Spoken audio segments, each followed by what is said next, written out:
من جاء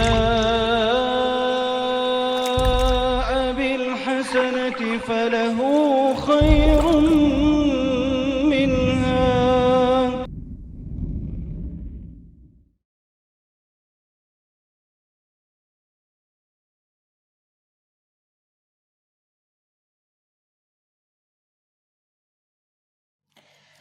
Bismillahirrahmanirrahim. Assalamualaikum warahmatullahi wabarakatuh. Innal hamdalillah nahmaduhu wa nasta'inuhu wa nastaghfiruh wa na'udzu billahi min shururi anfusina wa min sayyiati a'malina. May yahdihillahu fala mudilla lahu wa may yudlil fala hadiyalah.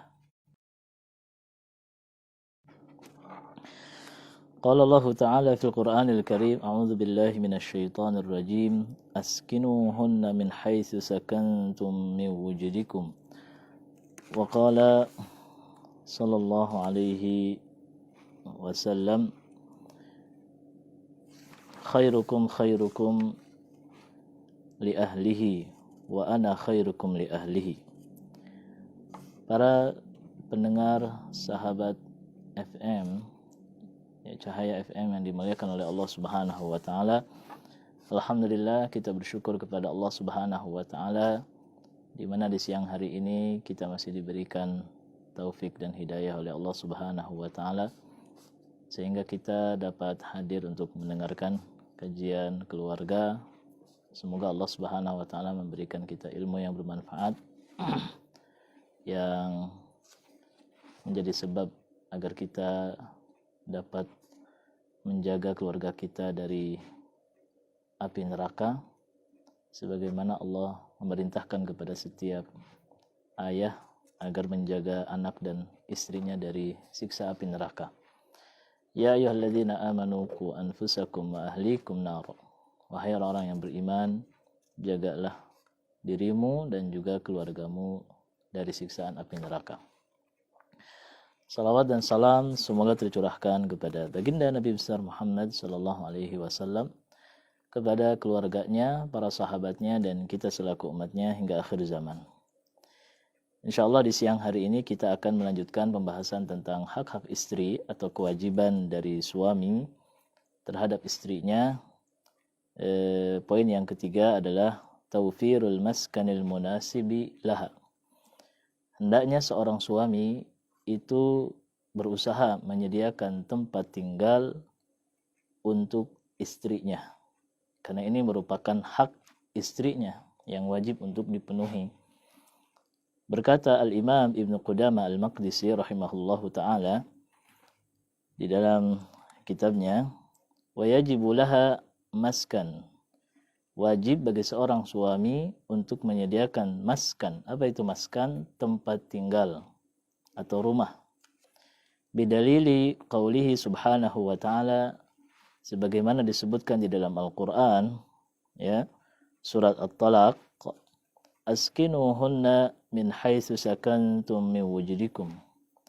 Berikanlah tempat tinggal kepada para istri, min haitsu sakantum, sebagaimana kalian menempati rumah kalian, min wujudikum, dengan semampu kalian. Ayat ini menunjukkan bahwa untuk istri yang ditalak saja Allah memerintahkan agar diberikan tempat tinggal. Falillati fi sulbin nikahi aula. Maka untuk orang yang istri yang ditikah itu lebih utama. Ya, lebih utama untuk diberikan hak tempat tinggal. Dan juga dikuatkan di dalam ayat yang lain, wa'ashiruhunna bil ma'ruf. Dan hendaklah seorang suami berbuat baik kepada para istri. Di antara kebaikan yang harus diberikan kepada istri adalah an yuskinaha fi maskanin, memberikan tempat tinggal kepada istri. Wali annaha la tastagni 'anil maskan lil istitari 'anil uyun. Karena seorang istri itu sangat butuh, ya, hajah, masah, sangat membutuhkan tempat tinggal. Untuk apa? Lil istitari 'anil uyun, untuk menjaga, menutup aurat dari pandangan manusia, dari pandangan yang bukan mahrim, ya. wa fi tasarruf wal istimta' wa hifdzil mata'. Dan kemanfaat yang lainnya dari tempat tinggal adalah agar seorang istri dapat melakukan aktivitasnya dengan bebas dan juga dapat menjaga barang-barang suami, ya, terutama barang-barang berharga dan lain sebagainya. Privasi seorang istri harus terjaga. Wa yakunul maskan ala qadri yasarihima wa isarihima, dan tentunya tempat tinggal itu disesuaikan dengan kemampuan dari suami, ya, baik itu sebagai orang yang berkelapangan harta ataupun orang yang kekurangan. Artinya Allah Subhanahu wa taala menyerahkan tentang layak rumah yang bagus atau tidaknya kepada kemampuan dari suami, ya. Wali'annahu wajibun laha limaslahatiha, maka dari itu ini adalah kewajiban suami untuk kemaslahatan istrinya. Fid dawam fajara majran nafaqah wal kiswah, maka ini sama dengan kedudukannya sebagai nafkah, ya, selain dari nafkah untuk operasional ataupun makan sehari-hari, dan juga nafkah dari sisi uang dan dari sisi pakaian. Jadi rumah itu merupakan bagian dari nafkah juga. Sifatul maskan syar'i. Kemudian bagaimana tentang rumah yang sesuai dengan syar'i? Ya, sifatul maskan syar'i ya, ciri rumah yang sesuai dengan syar'i adalah al-mu'tabar fil maskan syar'i lizaujah huwa si'atuz zauj wa haliz zaujah. Ya. Jadi yang sesuai syar'i adalah tempat tinggal yang disesuaikan dengan kemampuan suami dan bagaimana keadaan istrinya. Ya. Qiyasan 'ala an-nafaqah bi'tibari anna kullan minhuma haqqun mutarattibun 'ala aqdi zawaj. Dikiaskan kepada kewajiban nafkah, di mana Allah Subhanahu wa taala mewajibkan kepada suami untuk memberikan nafkah itu disesuaikan dengan kemampuannya.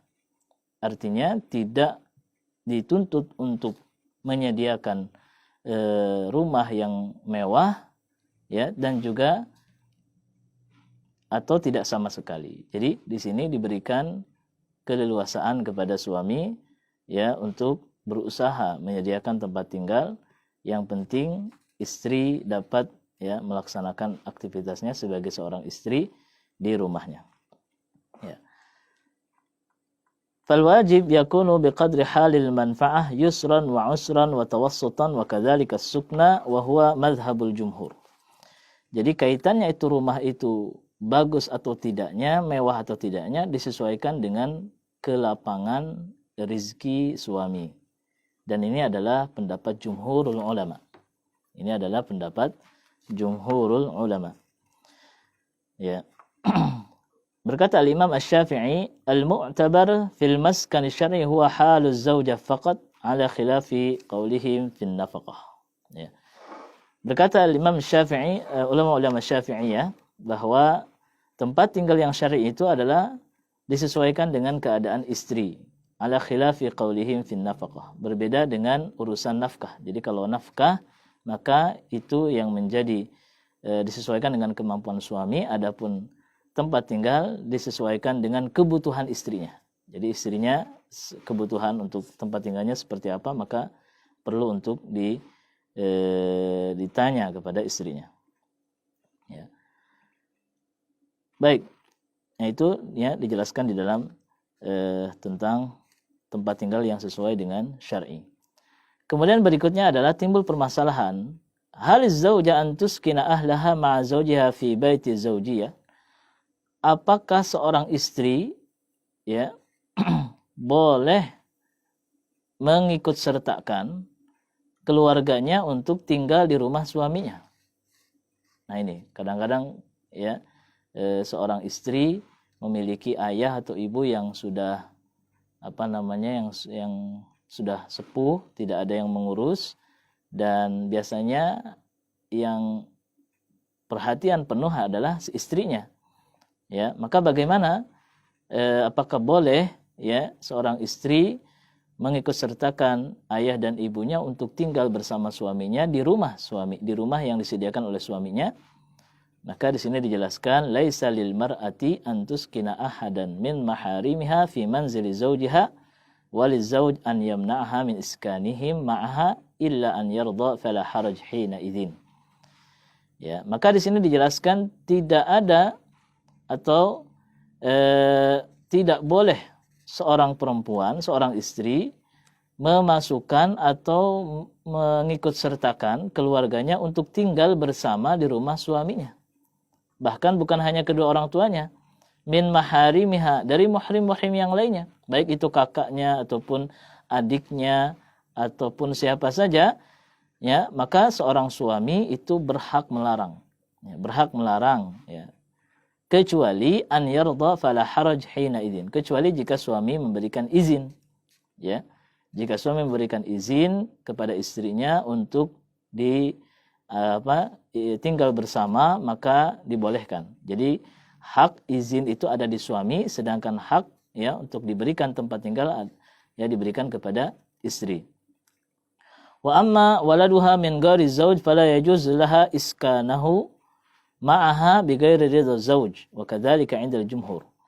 Begitu pula anak tiri, ya, anak tiri, misalnya istri ini memiliki anak dari mantan suaminya, ya. Fala yajuz laha iskanahu, maka tidak boleh seorang istri, ya, mengikut sertakan anak tirinya untuk tinggal di rumah suaminya kecuali jika diizinkan. Jadi boleh atau tidak bolehnya itu ada pada suami, ya. Dan suami mengkhususkan rumah itu adalah untuk tempat tinggal istrinya. Jadi tidak boleh istri itu, ya, mengikut sertakan atau menempat tinggalkan keluarganya di rumah suaminya kecuali harus ada izin. Jadi itu kaitannya. Ya. Kemudian di sini juga permasalahan yang lain, hal lizauj an yuskina zauja ma ahlihi, ya. Apakah boleh seorang istri mengikut sertakan anaknya atau anak tirinya tinggal bersamanya? Fadhahabal jumhur al-Hanafiyah wasy-Syafi'i wal Hanabila annahu la yajuzul jam'u bainal abawain. Maka berkata jumhur ulama tidak boleh, ya, mengikut sertakan baik kerabat ataupun anak tiri di tempat di rumah suaminya, ya, kecuali jika itu diizinkan dan tidak ada madarat, ya, tidak ada madarat, ya. Itu dijelaskan oleh para ulama. Bahkan, ya, ulama yang lain memberikan rincian, jika anak tiri itu masih kecil, tidak memahami jima, ya, fa iskanuhu ma'ha jaiz wa laysa laha haqqul imtina' min as-sukna ma'hu. Maka boleh jika memang anak tirinya itu masih kecil, masih menyusui, ya, sehingga seorang suami tidak boleh melarang karena seorang anak butuh hak, ya, hak hadanah atau hak menyusui. Nah, di sini, ya, yang perlu diperhatikan. Adapun jika anak tiri itu sudah besar, sudah baligh, maka, ya, seorang suami berhak apakah itu mengizinkan atau tidaknya, ya, selama tidak ada madarat, ya, di keluarganya. Baik. Kemudian lalu bagaimana bagi suami yang memiliki istri lebih dari satu, ya, memiliki istri lebih dari satu? Apakah boleh menempatkan istri-istrinya itu dalam satu rumah, ataukah harus setiap satu istri satu rumah? Maka di sini dijelaskan ittafaqal fuqaha ala annahu la yajuzul jam'u baina imra'ataini fi maskanin wahid. Ya, para ulama sepakat bahwa tidak boleh mengumpulkan dua istri di dalam satu rumah. Di anna dzalika laisa minal mu'asyarati bil ma'ruf. Karena hal itu bukan termasuk, ya, kebaikan, ya, bukan termasuk muamalah yang ma'ruf. Wali'annahu yuaddi ilal khusumati allati naha asy-syari'u anha.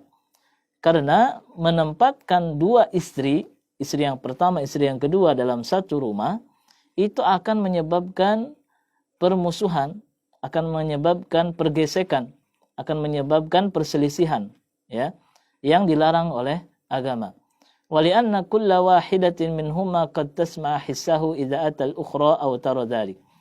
Karena setiap istri itu memiliki perasaan, ya, dan yang tidak bisa untuk disatukan dengan yang lain. Mimma yusiru bainahumal adawah wal ghira wa nahwa dzalik. ya, akan menimbulkan kecemburuan satu sama lain. Wa mana al-jam'u baina imratayn fi maskanin wahid haqqun khalisun lahuma fayasqutu bi ridahuma 'inda al-jumhur. Ya.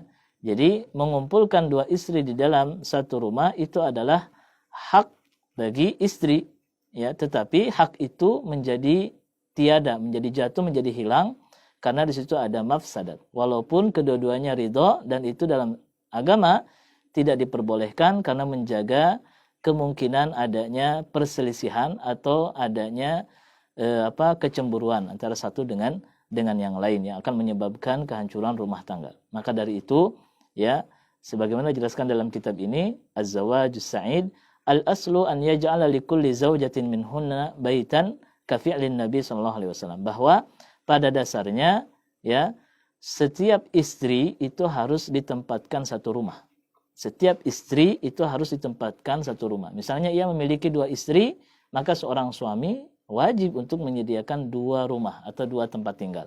Kalau dia punya 3 istri, maka dia wajib menyiapkan 3 rumah. Kalau dia mempunyai 4 istri, ya, maka disediakanlah 4 rumah, ya, sebagaimana yang dilakukan oleh Nabi SAW. Ya. Di dalam Al-Quran Allah juga menjelaskan, ya ayyuhalladzina amanu la tadkhulu buyutan nabiyyi illa an yu'dzana lakum. Wahai orang-orang beriman, janganlah kalian masuk ke dalam rumah Nabi, rumah-rumah Nabi. Nah, di situ dijelaskan buyut, bukan bait. Artinya Nabi memiliki rumah lebih dari satu. Ya, fadzakara annaha buyut. Nah, di sini Allah menyebutkan buyut, ya, rumah-rumah Nabi. Dan ini menunjukkan bahwa Nabi rumahnya tidak satu tetapi banyak. Ya, kita tahu bahwa istri Nabi itu ada banyak, ya, ada 9 istri, dan setiap istri oleh Nabi ditempatkan satu rumah. Dan inilah yang menunjukkan sebagai pelajaran penting bagi para suami yang poligami, ya, para suami yang poligami. Jadi harus berpikir dulu kalau memang mau poligami, ya, harus siap dari sisi mental, harus siap dari sisi ilmu, dan harus siap dari sisi harta, ya. Tidak bisa memaksakan, ya. Yang ada kadang-kadang justru malah menimbulkan masalah baru, menimbulkan masalah besar ketika poligami itu tidak disiapkan dengan sisi finansial. Ya, sebagaimana Nabi SAW pun yang menempatkan setiap istrinya satu rumah, maka kita pun yang ingin punya niat ingin poligami harus memikirkan matang-matang, ya, menyediakan tempat tinggal untuk istri-istrinya. Ya, jadi sekali lagi tidak boleh menempatkan istri yang lebih dari satu dalam satu rumah, ya, begitu kata para ulama. Jadi harus menempatkan satu istri satu rumah. Nah, itu yang kaitannya dengan hak istri. Hak istri berikutnya yang perlu diperhatikan oleh para suami adalah wiqayatuha minan nar bita'limiha umura diniha. Ya, wajib kepada suami untuk memberikan pendidikan agama kepada istrinya, karena ini adalah sebagai bagian dari bagaimana seorang suami menyelamatkan, menjaga keluarganya dari api neraka. Sebagaimana firman Allah Subhanahu wa taala, ya ayyuhalladzina amanu qu anfusakum wa ahlikum nar. Wahai orang-orang yang beriman, jagalah diri kalian dan keluarga kalian dari api neraka. Maka seorang istri boleh untuk menuntut, boleh untuk meminta kepada suaminya agar mengajarkannya ilmu agama. Kalau suaminya tidak mampu, tidak punya ilmu, maka suami berhak untuk mengajak atau meminta kepada ustadz, kepada kiai, kepada ulama untuk mengajarkan, untuk belajar bersama agama Islam supaya terpenuhi, ya, tentang kewajibannya kepada Allah Subhanahu wa taala. Ya. Dan juga disebutkan di dalam hadis, ya, kullukum ra'in wa kullukum mas'ulun an ra'iyatihi. Ya, setiap kalian adalah pemimpin dan suami adalah pemimpin di keluarganya. Wa kullukum mas'ulun an ra'iyatihi, dan setiap pemimpin akan dimintai pertanggungjawaban terhadap apa yang dipimpinnya. Maka seorang suami harus memastikan tentang istrinya. Apakah istrinya benar-benar taat kepada Allah? Apakah istrinya benar-benar menjalankan syariat Islam dengan baik dan benar? harus memastikan. Begitu pula anaknya harus dididik dengan pendidikan agama. Dan ya kalau tidak mampu diserahkan kepada yang ahlinya, bisa dimasukkan ke pesantren atau disekolahkan di pesantren dan lain sebagainya. Maka di sini dijelaskan di dalam kitab ini fayu'allimuha ma lam tata'allamuhu minat taharati wal wudu. Ya, maka hendaknya seorang suami mengajarkan istrinya dari bab awal, yaitu tentang at-taharah. Apa itu taharah? Bersuci. Ya. Bagaimana menghilangkan najis, ya. Bagaimana bersuci dari haid, bagaimana bersuci dari nifas, bagaimana bersuci dari istihadah, bagaimana wudu yang benar, bagaimana salat yang benar, bagaimana puasa yang benar. Begitu pula membaca Al-Qur'an, ya. Seorang suami harus memperhatikan bacaan istrinya. Apakah bacaan istrinya itu sudah benar ataukah masih perlu bimbingan, ataukah tidak bisa baca Quran sama sekali. Nah, itu sangat menyedihkan, ya. Seorang suami harus memperhatikan hal ini. Dan kalau tidak mampu untuk mengajarkan istrinya bagaimana membaca Al-Quran, jika ia memiliki kelapangan rizki, bisa mendatangkan ustadzah atau muallimah ke rumahnya untuk mengajarkan bagaimana membaca Al-Quran istrinya. Wa zikrullah, dan mengajarkan zikir, ya, zikir kepada Allah Subhanahu wa taala. Wa wajibuha nahwa ahliha wa jiraniha wal aqarib. Dan seorang suami harus mengajarkan bagaimana kewajiban istri terhadap keluarganya, kepada ibunya, kepada ayahnya, kepada saudara-saudaranya, harus dijelaskan, ya, atau minimal diberikan buku, ya, supaya apa? Supaya istrinya ini tahu mana yang dibolehkan oleh syariat, mana yang tidak dibolehkan oleh syariat. Ya, terutama bagaimana ya hak-hak terhadap kerabat, hak-hak terhadap tetangga.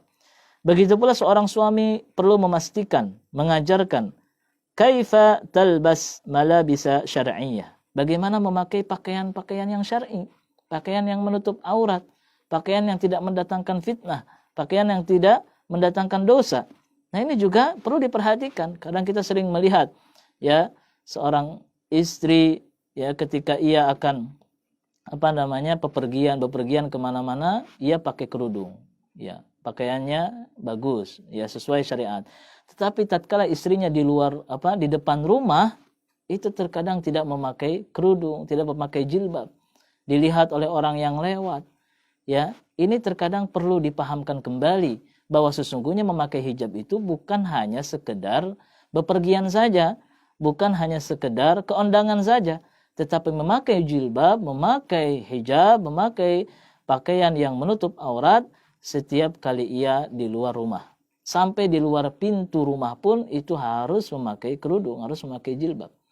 Bahkan mohon maaf terkadang ya di kampung itu ya ibu-ibu itu kadang-kadang kalau ke pengajian pakai kerudung bagus, tapi ketika mau mandi di tempat di WC umum dan lain sebagainya membuka kerudungnya, membuka betisnya dan lain sebagainya. Maka ini yang perlu dipahamkan, ya, bahwa menutup aurat itu wajib, ya, tidak ada pengecualian dalam hal tempat. Setiap kali keluar pintu rumah, maka ia wajib menutup auratnya. Wa kaifa tajtanibu al-khulwah birrijal. Diajarkan, difahamkan juga bagaimana seorang istri ini ya dalam bermuamalah, ya, berinteraksi dengan para laki-laki. Ya, ia harus paham bagaimana batasan apakah laki-laki itu muhrim ataukah bukan. Ya, ketika dia memang muhrim, maka dibolehkan untuk berdua-duaan, untuk bercengkerama dengan ayahnya misalnya, dengan adik laki-lakinya, dengan kakak laki-lakinya, itu diperbolehkan. Adapun dengan laki-laki yang tidak dikenal, misalnya temannya suami, maka tidak boleh untuk ya berdua-duaan atau mengobrol di tempat yang tidak dilihat oleh orang. Itu tidak boleh, ya. Wa kaifa tukhatibur rijal wa tuhadithuhum inda ila dzalika da'in. Dan bagaimana diajarkan, difahamkan bagaimana berbicara terhadap laki-laki. Ila akhir ma yutlabu minha syar'an. Fa in lam yastati fa alaihi an yas'al al-ulama wa yuballighaha. Jika suami ini tidak mampu untuk mendidik, mengajarkan istrinya, maka ia wajib bertanya kepada ulama atau meminta ulama untuk dihadirkan ke rumah untuk mengajarkan keluarganya tentang dasar-dasar agama, ya, dasar-dasar agama. Fa illam yaf'al wajib alaih. Kalau seorang suami ini ia tidak mampu untuk menghadirkan seorang muallim, ya, tidak mampu untuk membayar, misalnya memberikan upah, ya, ataupun tidak ada ustadz yang sanggup atau jauh keadaannya dan lain sebagainya, ya, wajib alaihi an ya'dzana lahu litakhruja wa tata'allama. Maka wajib seorang suami mengizinkan istrinya untuk belajar di luar, ya, belajar di luar tentunya dengan dengan batasan-batasan syar'i, ya, belajar kepada ustazah juga bisa. Apalagi di zaman sekarang, ya, belajar ilmu agama itu sangat terbuka. Bahkan ia bisa belajar, ya, melalui YouTube, bisa belajar melalui internet, bisa banyak sekali referensi-referensi yang bisa memahamkan kita untuk agama. Dan tentunya harus sering bertanya kepada ahli ilmu agar ia tidak, ya, salah dalam menerima informasi agama.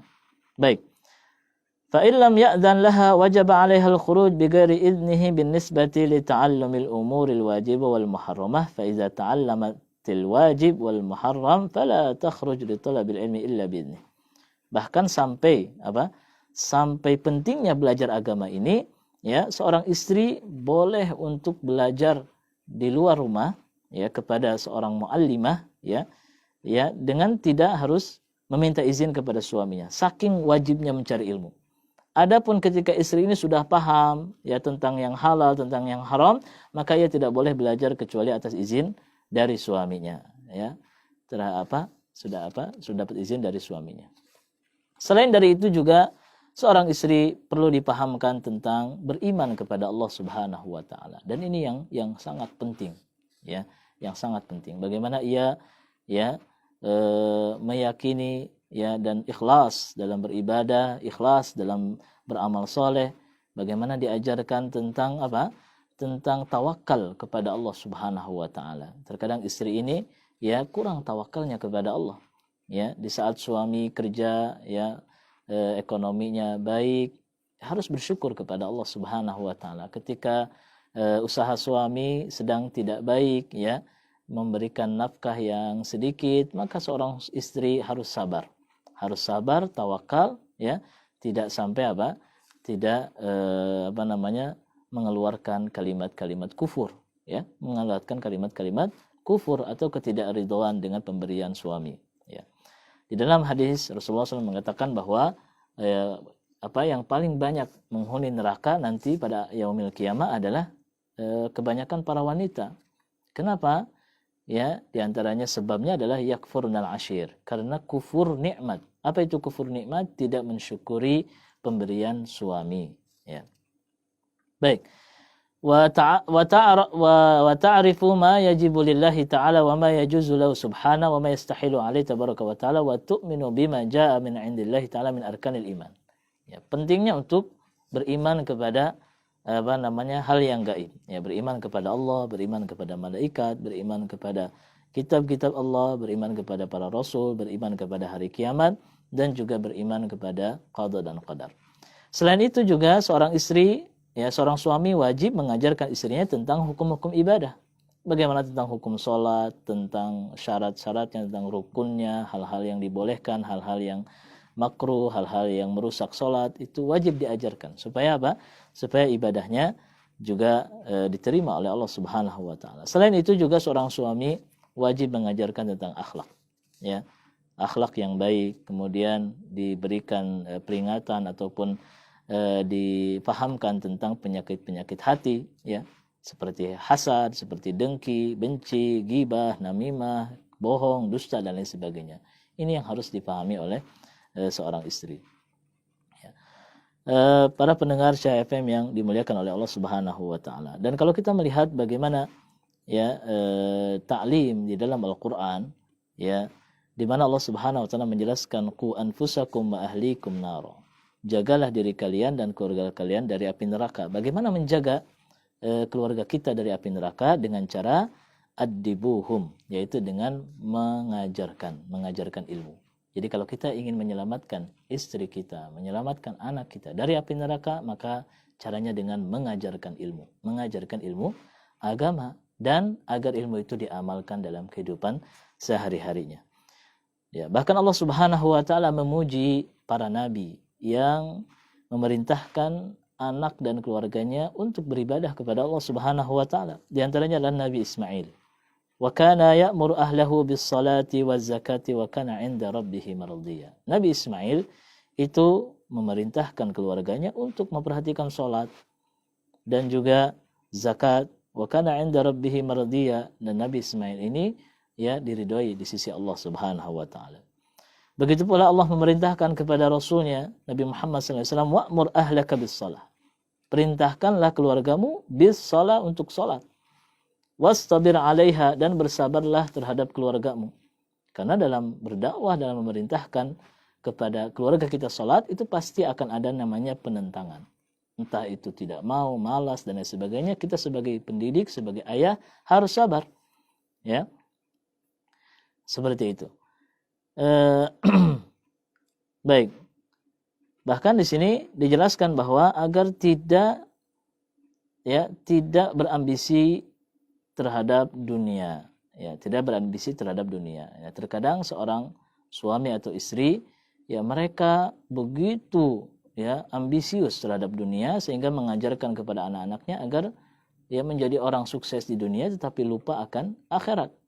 Ya, di mana seorang orang tua yang orientasinya dunia mengajarkan agar anaknya sukses, yang memiliki gelar-gelar duniawi, ya, tetapi lupa mengajarkan apa? Mengajarkan pendidikan agama. Sehingga ketika anak itu sudah menjadi dewasa dan dia tidak dikenalkan dengan agama, maka justru ya ia itu pintar tetapi tidak beradab. Itu hasilnya, ya, pintar cerdas tetapi tidak beradab. Tidak memiliki akhlak yang baik terhadap ya, keluarganya. Ya. Dan lihat bagaimana Rasulullah SAW memerintahkan, yang mengajarkan umatnya tentang salat. Muru auladakum bis salati li sab'in. Ajarkan anak kalian salat pada umur 7 tahun. Wadribuhum 'alaiha li 'ashrin. Dan pukullah anak kalian jika ia enggan salat di umur 10 tahun. Wa farraqu bainahum fil madaji'. Dan pisahkanlah tempat tidurnya ketika ia sudah mulai balik, ya, agar tidak tidur bersama kedua orang tuanya. Ya. Dan ini diantara taklim atau diantara pelajaran-pelajaran yang penting, ya. Dan juga di dalam riwayat yang lain, ataina an-nabiy sallallahu alaihi wasallam wa nahnu syababah mutaqarribun.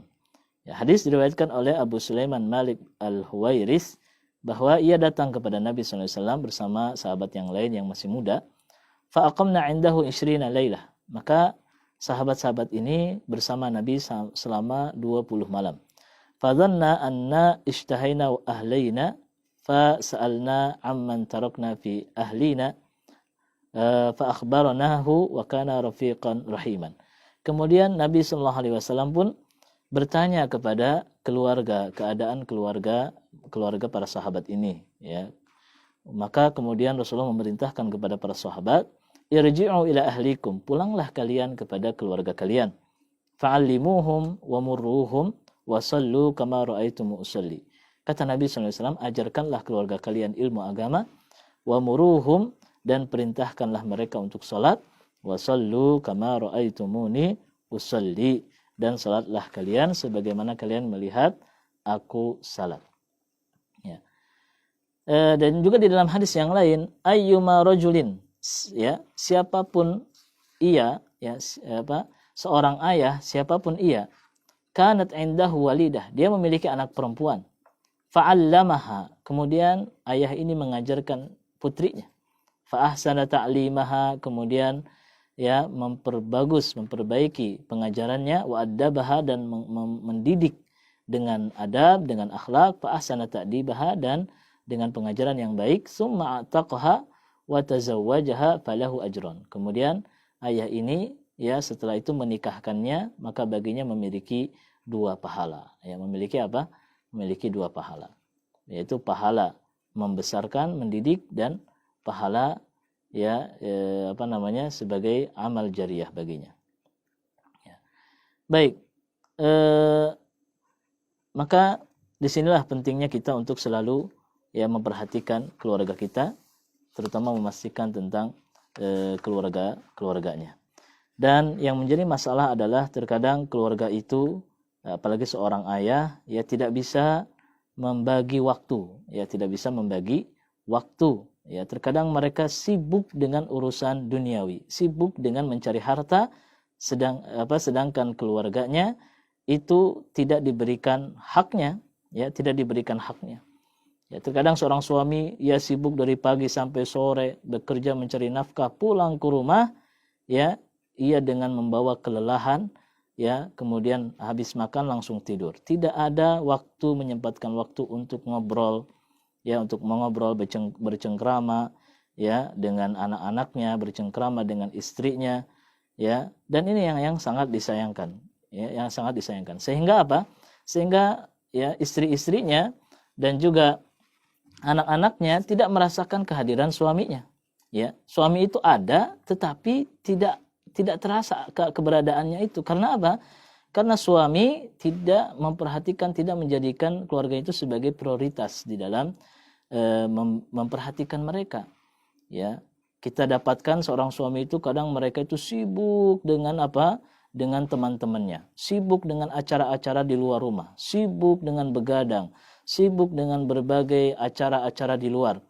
Ya, sedangkan ia ya tidak menyempatkan waktu dengan apa? Dengan istrinya, dengan anak-anaknya, ya.